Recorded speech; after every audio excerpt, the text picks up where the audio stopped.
Bagamat may mga isinugod pa ring biktima ng paputok sa East Avenue Medical Center, mas kakaunti raw ito ngayon kumpara nung nakaraang salubong. May ulat on the spot si Emil Sumangil. Emil! Maris, nasa harapan tayo mismo ng emergency room ng East Avenue Medical Center at nasa likuran ko yung tally board. Diyan nakasulat yung mga isinugod ditong mga naputokan ng rebentador at mga nasugatan sa pagsalubong sa bagong taon. At gaya ng akin nabanggit, mula 12:14 a.m. kanina hanggang sa mga oras na ito, umaabot na sa 17 ang bilang ng mga naputukan na isinugod dito sa East Avenue Medical Center. 4 sa mga ito, Mariz, nadali ng pikulo. 6 ang nahagip ng kwitis, habang ang iba pang mga biktima ay naputukan naman ng mga rebentador gaya ng 5-star, Lolo Thunder at iba pa. 2 sa mga biktima, Mariz, na ginagamot dito sa East Avenue Medical Center ay menor de edad, isang 13 anyos at isang 8 taong gulang na batang lalaki. Kung ibabase ang datos na ito ng East Avenue Medical Center, hindi hamak na mas mababa ang bilang na ito kumpara noong isang taon na halos nasa doble o nasa higit 50 ang bilang.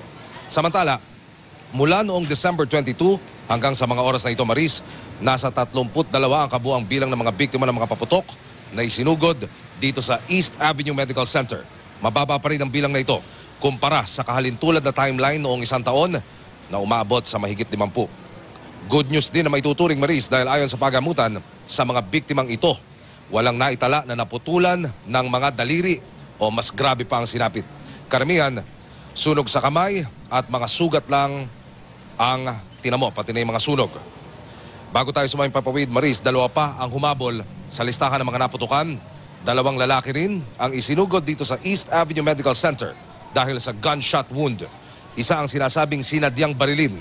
Ito yung 20 taong gulang, habang yung 16 anyos na lalaki ay sinasabing tinamaan naman ng ligaw na bala pero nilinaw ng ospital. Maris, kailangan pa itong klaruhin at imbestigahan muna ng Philippine National Police bago nila ideklarang biktima nga ito ng ligaw na bala.